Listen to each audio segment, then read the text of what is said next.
What would be the reason, as you mentioned, we always look for the Western ideas, right? So we want to really learn about those stuffs, and rather than being proud of our own resources, our own knowledge, own history, and own culture, we are always looking for the Western ideas. So what could be some deeper reasons? Yeah, I think that could be very complicated, political and geographical also a reason. And I think it probably that's also how it was told, how it was educated. Like for example, in my culture in Taiwan, I always feel like the grass is always greener on the other side. There must be something good if they can. Something magical. Yeah, if they have those rich people or have so much good infrastructure, there must be something good over Right. there.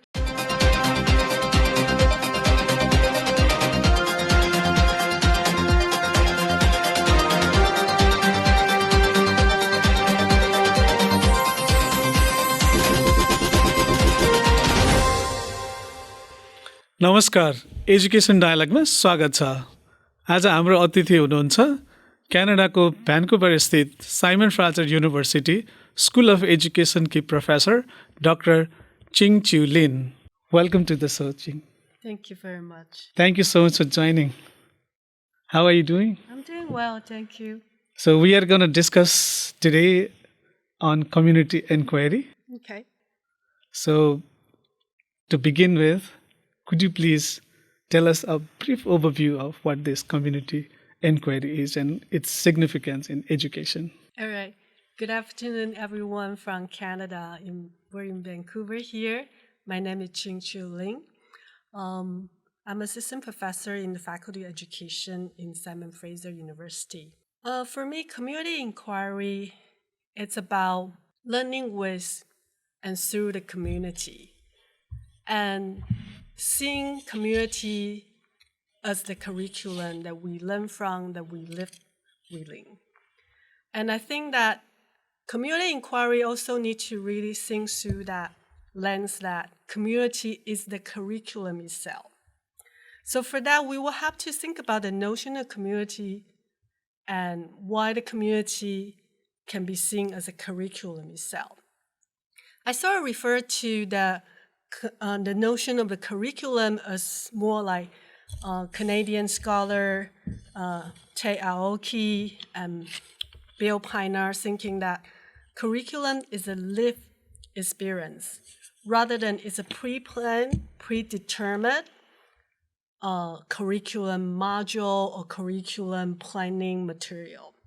Because if we see curriculum as more like a lived experience that we live with and through that, so that has lots of potential for to see things evolving over time and to really dive into our experience and to really connect that experience with the community we live with. Right. Yeah. So for that, community inquiry in the short term, it's the way that we understand community through our experience and use community as a source of inquiry to look into the experience we have in every day with ourselves and with the larger community. Great. So maybe it's always good to know about what community is. Also means, because it may mean different things for different people and different contexts. So what do you mean by community in this context? That is a really good question, because right now we got a very wide open definition about community, especially after the COVID. People understand that very differently. And for me, I see community is probably a group of people that get together, have similar interests, and have similar goal, and working towards that goal, and for the better good or for the public good. Right. So it could be online, could be in person, could be geographically bounded or not. But again, I think it's the common interest that holds a community together, in my opinion. Can you give some examples? For example, if we talk about specific location, that in Canada here, we talk about school communities, that people have similar interests, enjoying making art, enjoying exploring the nature as part of the community inquiry. So for that could be a community. And also I think, especially during the COVID time, people have some interests. And then, for example, in my research, a group of seniors that got together through Zoom weekly, but then they are all over the world, but then they are gathering together through Zoom to learn about their experience and how they can use technologies to cope with the COVID. So for that is a common interest that I see a community can hold together on a virtual space. I'm sure like this community inquiry came in sort of like, opposition to what we used to have, this traditional educational pedagogies. So can you talk a little bit more about what are the limitations of our traditional, educational pedagogies? I think traditional pedagogy will have more predetermined content. So go back to the notion of community as a lived experience versus pre-planned, predetermined. I think that in the more conventional way of education system or curriculum, we're thinking that while we got some content to go through for particular skill sets, so we got textbook, we got resources that we have to kind of study it.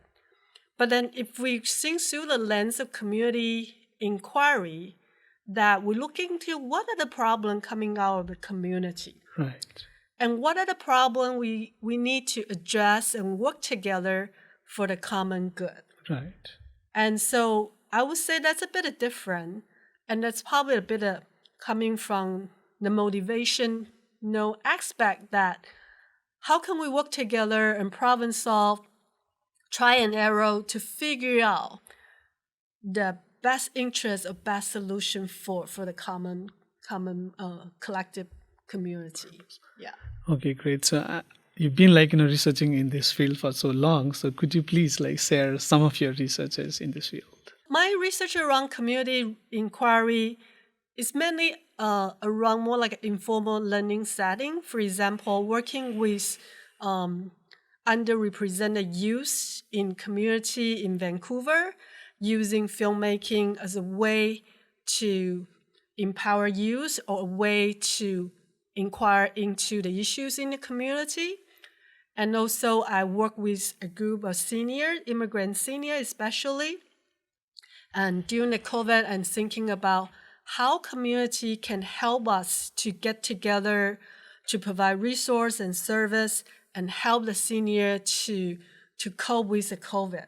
Right. Yeah, so those are the two examples I can think of. Yeah. Great, very nice. I think there is in Canada now, there is a huge trend I saw regarding this land-based or place-based education. Mm-hmm. So I'm really curious about this, more about this place-based education. Could you please elaborate more on this place-based education as well? Thank you. So I think a place-based learning approach, it's nothing new. You probably see that around the world locally or in many cultural community. It is to go back to the land to really see where we're coming from and what we can get out of that. And then instead of, for example, more looking outward to, what are the other resources out there?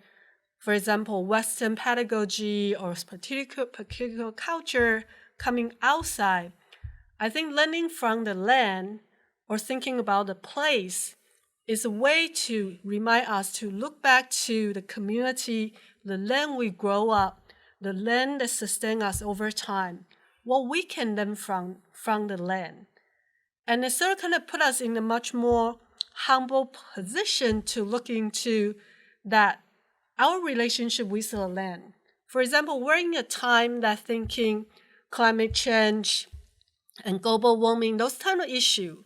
So learning from the land is not only about to look into the land through the global warming or climate change perspective. I think the bigger picture is to remind us that it's a very important time for us to look into our relationship with the land and to really think that we are not just only the user of the land, but it's thinking more like in a much more mutual position. If we learn something, take something from the land, what can I give back to the land? So it's much more mutual, and then really thinking through that lens, that how we can be more respectful and learning from that and grow from our understanding about our relationship with the land. That's a very, very inspirational, Thank actually. you. So I really love that idea. But then, like, can you talk a little bit more about how we can integrate this in a curriculum? So what does it look like? Let's say if we incorporate this community as curriculum, or less best, like, pedagogy. Yeah, thank you. I think that it also probably connect to the culture too. Like, for example, I grew up in Taiwan, and when I grew up, we always look for Western idea, Western culture, curriculum to really think, oh, there must be something we can learn from the Western or from outsider. And as a result, I didn't know much about the place I grew up. And I think it's also the time for us to really think about that, to value our own culture and our own resources. In the sense that, great, it's good to look out globally, see what's out there in the global perspective in terms of education or learning resources. But at the same time, that we need to feel and understand the value of the local resources, like learning from where we grow up and learning from the value that hold us together. I don't know if this makes sense, but I just feel that confidence needs to grow from inward towards outward. And then if we look into that, you realize that when we talk about science, talk about math, those are in our everyday life, in our local market, and in our communication with the elders in the community. Those knowledge are across the board. It doesn't matter it's Western idea or traditional culture, like those notions that ultimately they all blended together in our learning. What would be the reason, as you mentioned, like, we always look for the Western ideas, right? So we want to really learn about those stuffs, and rather than being like, proud of our own resources, our own knowledge, own history, and own culture, we're always looking for the Western, like, ideas. So what could be some, like, deeper, like, reasons? Yeah, I think that could be very complicated, political and geographical also a reason. And I think it probably, that's also how it was taught, how it was educated. Like, for example, in my culture in Taiwan, I always feel like the grass is always greener on the other side. There must be something good if they can. Something magical. Yeah, if they have those rich people or have so much good infrastructure, there must be something good over Right. there. So for that, I think that will be always there. That's always those kind of global comparison. But I think that we need to let our children know that it's okay to have that kind of outward thinking, that to help us to bring up our inspiration to think that we want to learn from others, that they have something nice to offer. But at the same time, that we want to ground our learning, go back to the land-based learning, ground our learning in our own land, in our own culture, and value that versus that, I don't think there's something good there. But I think that is so kind of over time thing that we need to cultivate our learning and our next generation to make them really value their local experience, and therefore, in the long run, that we can see this global and local connection, because it's all intertwined. That now this global and local connection, like, for example, one incident in Nepal could have ripple effect culturally or globally in another country. Right. For example, the migration issues, it's all interconnected. Right. Yeah. So later on, I think we need to cultivate this kind of global local connection and help our next generation to really see through that lens and have critical thinking around that. That's really, really interesting. So in our country, what happens is people are, of course, like talking about integrating our local knowledge into our curriculum. But then I think like the major struggle is, as I mentioned earlier, so at to how to integrate this local knowledge and community into the curriculum. So do you have some sort of any what do you call suggestion as to how we can start working with the community and integrate the and at different levels of education? That's a really good question, though. I think that one thing that comes to my mind is that learning from the elders, learning from the community members, because they have so much wealth of knowledge that sometimes can be verbally, sometimes can be just in their head. But their knowledge is there for us to interact, to learn from them. And I think that's how some of the culture and knowledge can pass on by generation, because that if we can first value them and then help them to help us to learn, so like making those connections like intergenerational learning, and then also value that learning experience versus I think coming from a more defeated model thinking, oh, elders, they don't know much. Right. But thinking from more like an asset-based that or strength-based perspective that elders have so much to learn, or a community member who have rich experience, years of experience working on something, we got so much to learn from them. Yeah. Absolutely. But then, unfortunately, we so much value to the knowledge that is written on the book rather than sort of like trying to learn from our own elders who have a lot of experiences and all. So that this is a kind of the problem of mindset as well, I think. Yeah, I think that's a very good point, because we still have so much to learn from the book or from the textbook, from the source. They have some authority, because I think that's how, for example, the national curriculum or the international indicator, I think those things are still there for its value. But I think it's go back to the notion I said that global local connection is how do you find a balance and how do you kind of dance around in between those things. Because I think that since we learn from the book, it's one source of learning. And learning from the neighbors, learning from the elders, it's another way of learning. And for example, right now that YouTube or internet, there's so many resources out there. Young people nowadays, they got so many ways to learn. It's never the only single source of teacher or the book anymore. And so the way they learn, not because the sources are changing, also the way they learn. It's not just like knowledge transmitter, right, A to B. It's have like so many ways, for example, that modality, music, visual, song, text, all sorts of things they learn. Yeah, so I think that at the same time, we want to kind of recognize that learning today has gone far and beyond how we started, like the 19th century Victorian style. Absolutely. Yeah, and we need to recognize that and trust our next generation that they can learn in a various way and form their knowledge together to digest the knowledge to something that makes sense to them.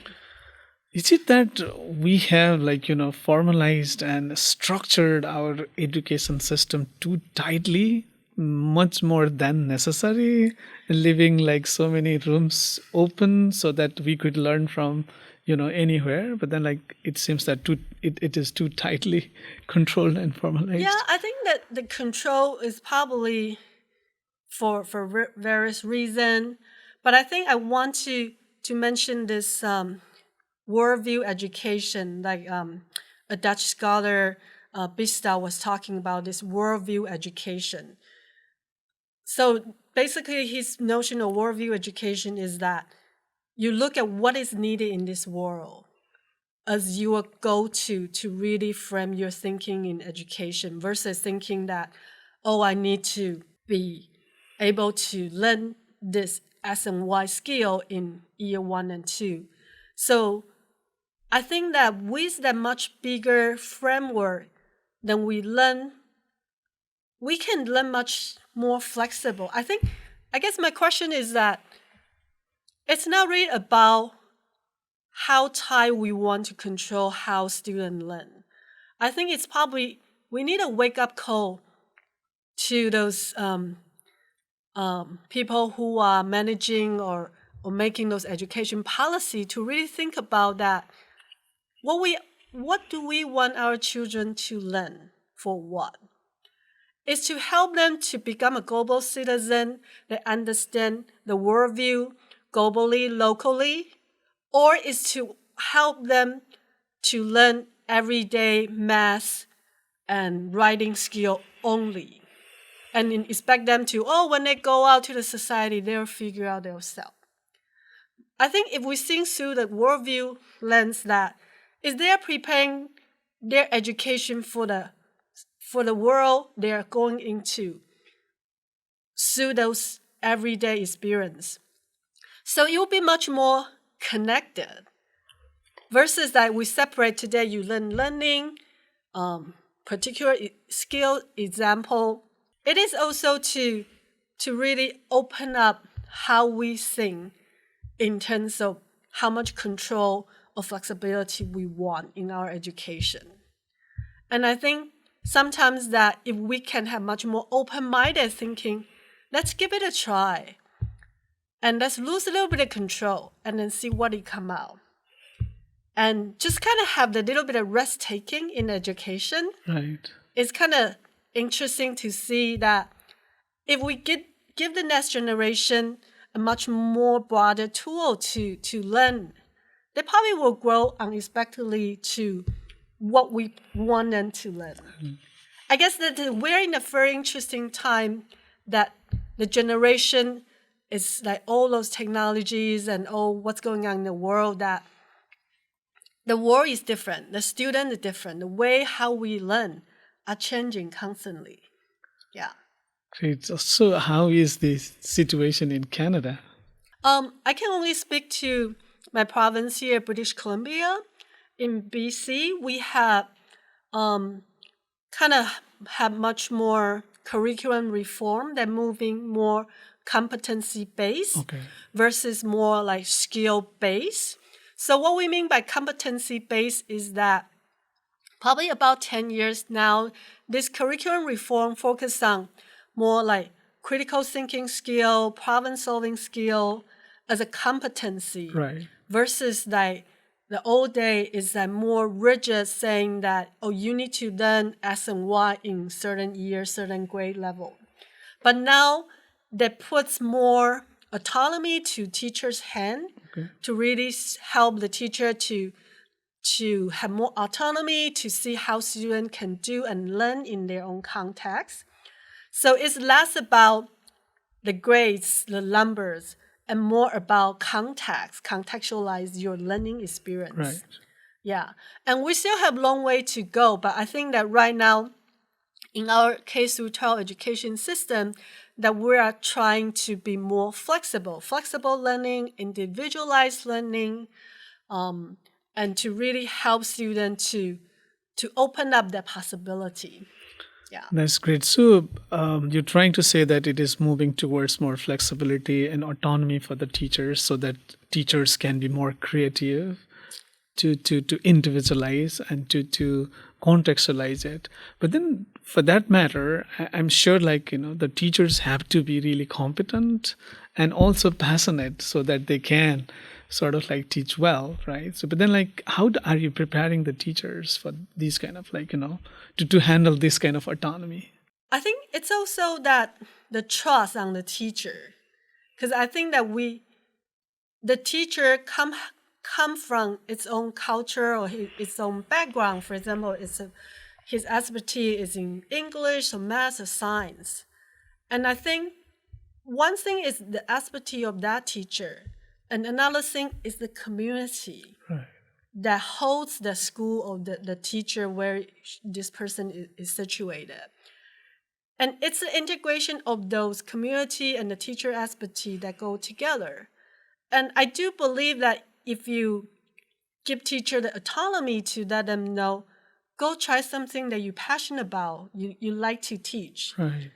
I believe that teacher will have more fun to to do things that he would like to do, versus like this is the very rigid rubric you have to teach. And again, I think it's a risk we're taking as an administrator or as a leadership person in the school, because I think that if you think through the flipped education perspective, if you want to decentralize this hierarchy in education system, you need to trust the people on the ground, the teachers, to give them the freedom and the confidence for them to figure out, to try things they like to try. Yeah. In our country, like the policymakers always fear that if the teachers are given the autonomy, they would misuse it, and the standards set by them would be compromised, right? Rather than trusting the teachers, so that they could come up with more like creative ways and different innovative ways to teach the kids. It is more kind of centralized, definition of the standards and the methodologies, so that they feel that the standards are not compromised. Let me give you an example in Canada. Like here we have this community of learning or learners formed by the teachers. For example, in British Columbia, it's a huge province with many school districts across the province. So we're coming to a model that small school district or in the mountain village, in the coastal cities, they kind of form the curriculum based on their local community needs, in addition to following the ministry guideline. Okay. And then it's not just a one individual. They're in this kind of community of learning or community of practice, you may call it. So we have the opportunity to bouncing ideas with each other. For example, absolutely. You teach grade 3, I teach grade 5, and then we will kind of talk about and chat about what do you think about this idea? Should we incorporate, for example, community garden? Should we ask this person to talk to us? So the accountability that you was talking about there, it is accountable through the network. But then at the same time, they have the autonomy to use that, but they're not accountable to each other. And as a result, that we find those kind of small, unique learning experience coming from each small district that is kind of highlighting their community assets or their geographical uniqueness. Absolutely fantastic. So is that community of practice voluntary? Yeah, it's kind of voluntary. And it's also like you say that if I'm new to this teaching and suddenly you give me this freedom, I'm kind of afraid of what to do, right? So it's understandable some of the young teacher or someone would like to just teach the curriculum that is offered by the ministry, by the government. But at the same time, that if you have this community that we work together, we learn from each other, then you feel like you're not alone there to do those groundbreaking work, to do the fun stuff or to do the new idea. Yeah. So how do you prepare the teachers? I mean, what kind of trainings they need to go through? What kind of education background they must have? Or something you like talk that? about in Canada? In Canada. How teacher become a certified teacher? Right. So in Canada, speaking from the British Columbia perspective, that it's very different than US, that here we have to have a teaching diploma. So it's kind of like a post-undergrad, post-bachelor degree. So students here that have to go through 4 years undergrad degree first, and then about a year or almost 2 years, a diploma as a teacher education. And in this diploma program, they have to go through practicum experience in a local school or local community. So it's like a 1.5 intensive program only focused on teacher education. So after like their undergrad degree? Yes. Oh, okay. Yeah. That's amazing. Yeah, and then different, for example, in US, that has a 4-year undergrad degree, you can get certified as a teacher. So every country, every province is a bit different. So regarding this community engagement, so I'm sure like to work with the community, you need to work with different stakeholders in the community, right? So how do you sort of like form that consortium so that we can provide a better opportunity for the students to learn and grow? Who takes the lead, and how to get those stakeholders together? One keyword that comes to me is that relational practice. That sometimes we feel like we want to something happen quick, but I feel working with community, sometimes almost like you're planting a seed, and you have to wait for the seed to grow into a tree. Right. And I feel the relationship you build with the community will come back as a circle because we want to help each other. Again, we have a communal, collective understanding of the value that we want something good for our community. And therefore, everyone will turn in the end, they'll help each other learn and grow. And for me, that the relational practice is not happening one day. Things happen in one day. Sometimes it's more like hierarchical because you are my boss, you asked me to do that. But if we're thinking more like communal, relational, collegial, reciprocal way, I think the community will form over time because we are in a sense that we all care for the common good. Right. It might sound very abstract, but I do believe this is much more long-term and more sustainable Absolutely, way. I agree. Let me sort of like ask you, because you did your schooling in Taiwan, then you also taught there at a school. Then you moved to the US for your further studies. You did your PhD out there. Now you're working in Canada. So can you just shed some of the lights on how the educational system and practice in Taiwan differs from that of like US and Canada? I grew up in Taiwan.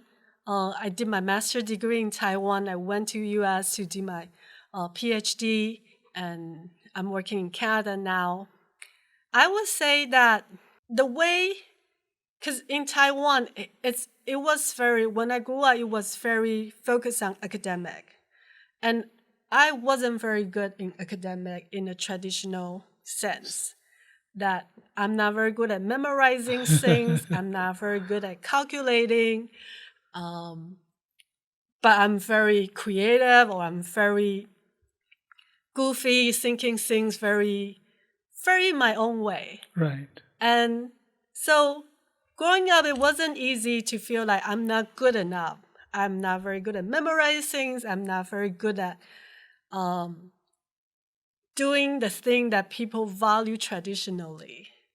But I think that studying abroad really helped me to open up my value and what things matter to me. And I also think that also depend the wisdom I grow over time as I get older. And I think that later on I realized those memorization doesn't matter. That doesn't serve me well in my life as my early everyday things. And so I see that what I hold on is this creative, motivated curiosity to willing to find solution to my problem that really get me going on the long run.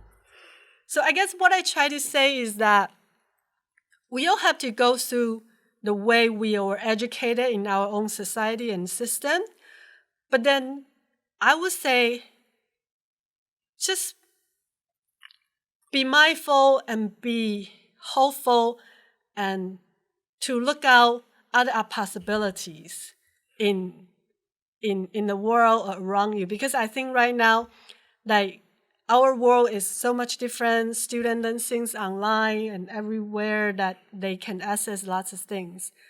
And I think that I value how I grew up as an education system, but I think it helped me to see and be more clear at what I'm good at and what I'm not, and to really find my own value.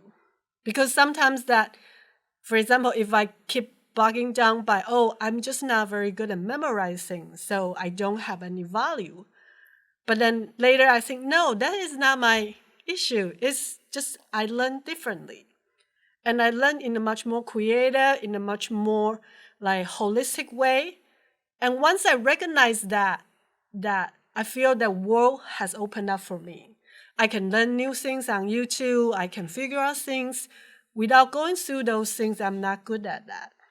So I guess it's the confidence or the journey to find what you would like to do or what you feel comfortable about your learning journey. I guess it's key. Yeah, I can totally confirm that because, our conventional education system actually makes the students feel that they are really dumb, right? Many a times, rather than inspiring them, Yeah. they really sort of like demoralize them, making you feel that you are worthless because you don't know, you're not fit in the Yeah. defined box. That's really, really sad. Rather than allowing you to explore, they sort of like sort you up, right? That's very, very sad and unfortunate. I think like our education system really needs to open up. And with that, I see the role of teacher is really critical. I'm very fortunate to have many good teachers in my life that seeing my potential when I'm at the downtime. And they'll tell me, don't give up. You are good at creative stuff. You are good at so-and-so. It's okay. You are not good at memorizing things. And I think those teachers, they are our mentors throughout the life that tell us through their experience. And those are the people that you feel that I can do better. I can do differently. Because even like you say, the system is there not to design for you to learn who you are. There are always teachers there to help us to check, to help us to explore our potential. So teacher is a very important. Absolutely, absolutely. I totally agree because teachers are leaders, teachers are coaches, teachers are mentors. I've like heard these kind of stuffs like from many people in their like life. They've met like one or two teachers who really made them. Help them to sort of like to become what they are today. So thank you so much for. I think like that's a tribute to great teachers out there as well. So thank you so much. One, the issue that we have been like hearing about this what you call community based like education, right? The broad based education. That it lacks rigor. Students might go through the experiences, but then like they lack that academic rigor, so-called academic rigor. So, what is your like take on that? Are you saying that how can we translate the academic rigor to student, or how can we take the rigor to different value? So through this, the first one, how can we impart this academic rigor at the same time that the students go through this experience in the community? How can we make sure that they also have this academic rigor? For example, the depth of the understanding of maths. Okay. We use a term here in Canada, knowledge mobilization. So it is how you mobilize your knowledge. And for me, I see that sometimes we talk about rigor, talk about complexity of some particular theory or content. And it is our job as an educator or as a scholar, in my opinion, to be able to unpack and translate and transfer that complexity of knowledge to a variety of audience. So I think in the old day, we were thinking that a scientist will write up a paper and put it out there and expect people to learn and digest or translate or unpack that knowledge. But I see that in the day we are right now, it is also our job to really try to find different ways to mobilize that knowledge and to do more outreach. For example, that you don't want you put out something and people think, oh, I'm not smart enough to understand your paper, your theory. And because I don't see that is the end user, knowledge user's job to figure out how to understand the complexity of that. I think it's the author or the scholar's job to really think, what are the outreach I can do to help people understand my idea better? For example, that we're doing this podcast. Can I do a podcast to unpack my compact idea? Or can I have conference presentation to particular more scholars audience? Or can I have a town hall meeting, Q&A with community member to really try to unpack and make things in a much more public engaged form? So again, it's also a disrupting way to really see that knowledge is so high level that if you don't understand, it is the end user, knowledge user's problem. I think we're in a time to really think about what are the other ways that we can engage public with the research. For example, I do arts-based research. Art is one way to help researchers to unpack their content to make it more public-friendly through arts-based approach. Or right now we get various social media or various platforms to help people to understand the knowledge in much more accessible context. Right. It reminds me of one approach. I'm sure you are up to that, this domain. So art-based education. So I'm really curious what exactly this art-based education and how I'm based on your research, how it works. My focus is on arts-based educational research, and it's part of the qualitative research. But I think to make it simple, it's about how you can engage with art making or creative thinking process to understand an educational phenomena or a culture phenomena. Right. And especially nowadays, for example, in Canada, we have refugees, immigrants. So not everyone speaks English. But through arts-based work, you can sort of kind of cut through the boundary or the limitation of language. And because through art, it's much more universal, expressive. For example, embodiment, performance, or dance and music. There are so many ways to help us to express ourselves. And then art provides a venue to really cut through those barriers, for example, those language limitation, or to get through those, they have less resources in their educational level. And it provides a way to open it up that how we can understand human experience through more multimodal diversity. Yeah. Right. We are almost towards the end of our conversation. One question regarding this, community inquiry. I have been hearing this so-called contradiction that while we are focusing so much on our local community, we may lose the sight of globalization in this age of globalization. If we focus so much on this, how can we balance between this understanding of this complex world versus our own local community?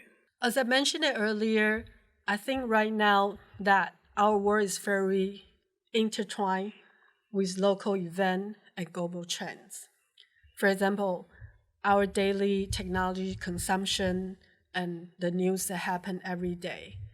So I don't see that by too focusing on community, we will lose the oversight of the global perspective. I see those are interconnected. Right. For example, that I understand that migration or foreign worker in Nepal, it's a big issue. Lots of Right. people go abroad to earn money. And for example, here lots of immigrants can come to Canada for a better life. So if we think about through the bigger lens, human needs are very similar. People want to have a better life. No matter you go out to another country to work or you move to another country to live. So, and those issues are all, I see they are not easy to separate. And for example, when we talk about cultural migration, that we touch upon issue as poverty, as equity, and as various issues that kind of interconnected in the local level and the global level. So I think I see they are the big different scale. And for example, like the UN has this, they're talking about, for example, poverty, education, climate change.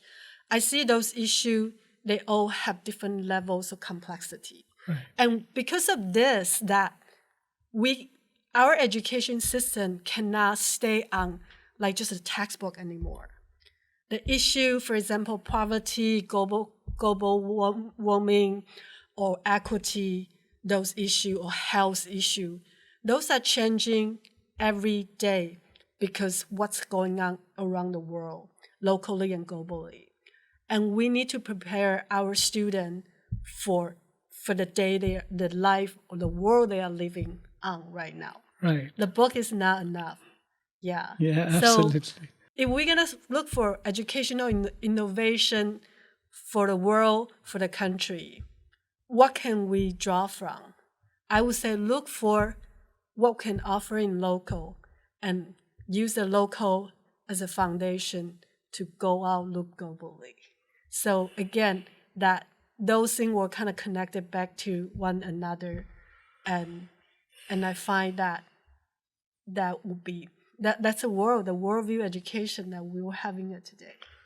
That's very interesting. So another issue regarding this is, on the one hand, like we see the trend of this virtual education, like people living in different places, like in doing the courses virtually. They don't have the connections, right, amongst themselves. I mean, the students community amongst with the teachers. And in that case, how can we sort of create that community, and how can we get them engaged with the community inquiry? So you're talking about people doing online education? Right. Can you explain more? Is that for like a particular degree or? In general. So people are moving more into more online learning. Mm-hmm. So in that case, how can we sort of use this community inquiry pedagogy? I see your point. Yeah. Right. And again, that go back to the earlier mention that what is a community? It would be good to, for example, this group online learner to really have a chat about how would you define community? Right. And if it's not bounded by the location, how do you see online as a community? Right. Yeah. And that could be, I think right now we see more and more like blended model, like have online course and have in-person campus course. So we're seeing that more and more now because people don't want to have one particular experience. But I think that, like you say, sometimes that you have to be online. But then the question is to look into this group that what's your collective value or collective interest? Yeah. Absolutely. So I asked you a lot of questions. So I must have missed something. So would you like to add anything? No, I think we're good. Yeah. So what kind of future do you see for education? This is a really big question. The future for education. The future for education, I think it's I would say embrace the risk-taking, embrace the uncertainty, and allow the room to let the possibility to happen. And again, I find that sometimes that almost like you're educating your kid. Just give them a little bit of space and we'll see how things will happen. Because I feel that for my generation, I feel I'm the people in the past, and the new education, new world is something that's unknown. And we cannot use our own ideology or our thinking of what the world is about to respond to the new world that is ahead of us. And only thing I can think of is that just try to be a bit of like open-minded and risk-taking, and just kind of like we got guidance, we got direction, but just be open-minded to see how things can unfold. Yeah. Great. So at the end, do you have any message to the educators? For an educator, I would say trust yourself, believe in your expertise and your integrity, and go with your heart. Thank you, Ching. Thank you so much. It was lovely talking to you. Thank you so much for your time and your really, really insightful Thank you. discussions. This and thank you really so much. I learned a lot.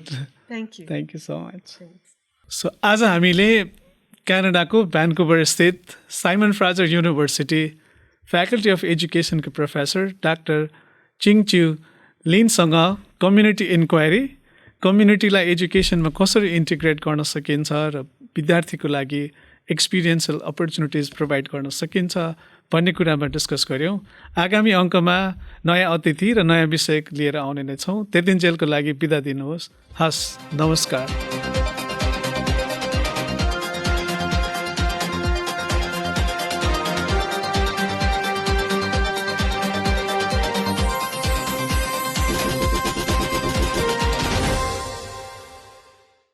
www.nepalwatch.com